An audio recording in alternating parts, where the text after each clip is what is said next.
आप सभी को प्रभु यीशु के महान और सामर्थी नाम में जय मसीह की।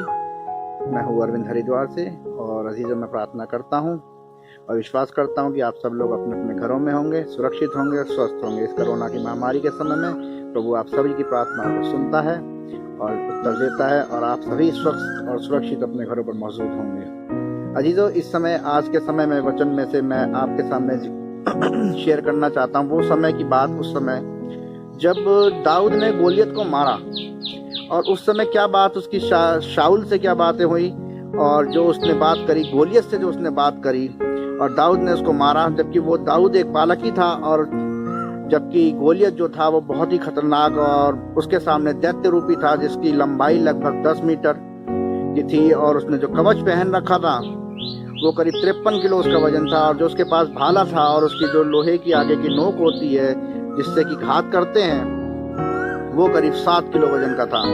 वो इतना भारी था और दाऊद एक बालक ही था और दाऊद ने उसका वध करा और कैसे करा और कौन सा सामर्थ्य उसके साथ थी।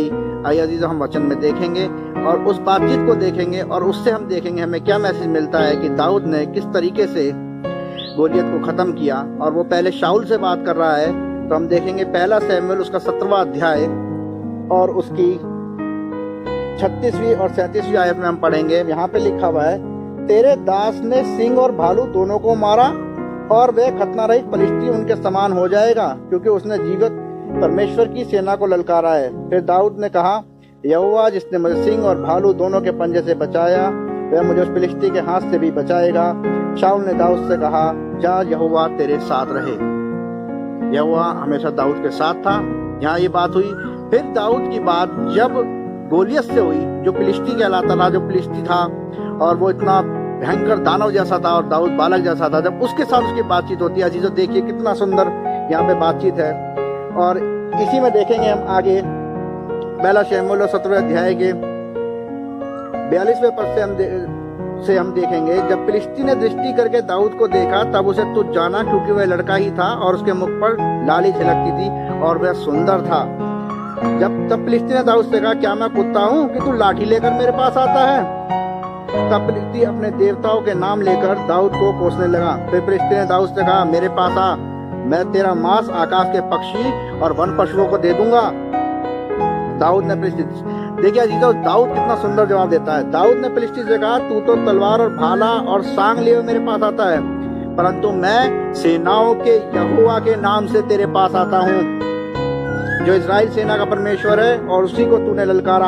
आज के दिन यहोवा तुझको मेरे हाथ में कर देगा और मैं तुझको मारूंगा और तेरा सिर धड़ से अलग करूंगा और मैं आज के दिन फिलिस्ती सेना के शव आकाश के पक्षियों और पृथ्वी के जीव जंतुओं को दे दूंगा।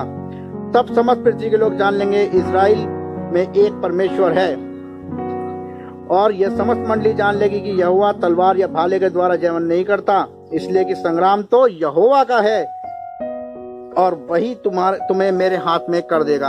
अजीजों, कितनी सुंदर बातचीत है कि उसने सेनाओं के यहोवा को ललकारा और दाऊद के साथ यहोवा हमेशा बना था। जैसे शाऊल ने उससे यहाँ पर बोला था, जा यहोवा तेरे साथ रहे, और दाऊद ने जब उसको जवाब दिया, जब उसने दाऊद क्योंकि उसके सामने एक बालक जैसा महसूस देता था और उसने इतने भयंकर, इतना 10 फीट उसकी हाइट थी और उस 10 फीट की लंबाई के बाद उसने 53 किलो का कवच पहन रखा था और उसका भाला जो जिसके ऊपर 7 किलो का वो लगा हुआ था, भेदने वाला लोहे का, और इतना खतरनाक दिखता था। और दाऊद बिल्कुल बालक सा था, जैसा लिखा है वचन में, वो सुंदर दिखता था और छोटा था। तो उसने सोचा, क्या तू लाठी लेकर जब हो गया कि तू मुझे कुत्ता समझ रहा है, मुझे समझ क्या रहा है? और वो बिल्कुल अपनी जिस तरह घमंड में और अहंकार में चूर था और दाऊद को उसने ललकारा। तब जब दाऊद ने उसे जवाब दिए, तू तो तलवार और भाला और सांग लिए मेरे पास आता है, परंतु मैं सेनाओं के यहोवा के नाम से तेरे पास आता हूँ जो इजराइल सेना का परमेश्वर है और उसी को तूने ललकारा है। मेरे अजीजों, दाऊद ने यहोवा को पुकारा, यहोवा उसके साथ था और इसी बात पर दाऊद ने, इतने छोटे बालक ने, एक गोफन लेक में एक पत्थर फंसा के उसे मारा और जो उसके माथे में धंस गया और एक ही बार में वो खत्म हो गया। अजीजों, सारी कहानी हम लोग जानते हैं। आगे दाऊद ने उसे किस तरह से मार दिया और क्या हुआ और दाऊद कैसा बालक था। वचन में लिखा कितना सुंदर बालक था और उसने उसको खत्म करा क्योंकि यहोवा उसके साथ था। और यहोवा को उसने बोला, फिलिस्ती से उसने बोला कि सेनाओं के यहोवा को तूने ललकारा है और वो सबका परमेश्वर, इजरायली सेना का परमेश्वर है, उसी को तूने ललकारा है। अजीजों, जब हम परमेश्वर के साथ रहते हैं और परमेश्वर को पुकारते हैं और उसके साथ में रहते हैं, वो हमारे साथ साथ चलता है और हर एक चीज़ से वो हमें छुड़ाता है। जैसा कि हमने यहाँ देखा कि एक छोटे बालक ने इतने बड़े दानव जैसे उस फिलिस्ती को ख़त्म कर दिया। अजीजों, आप भी परमेश्वर के साथ इसी तरह बने रहिए। यहोवा कभी भी आपको नहीं छोड़ेगा। वचन में एक जगह और भी लिखा है, ना मैं तुझे कभी छोड़ूंगा और ना त्यागूंगा। मेरे अजीजों, आप प्रार्थना करते रहिए, विश्वास के साथ करिए, परमेश्वर को बुलाइए, उसे पुकारिए और विश्वास के साथ पुकारिए। निश्चय ही वह आपकी सारी प्रार्थनाओं को सुनेगा और उनका उत्तर आपको शीघ्र देगा। आप हमेशा परमेश्वर के साथ चलते रहिए और उसमें बने रहिए। आमीन।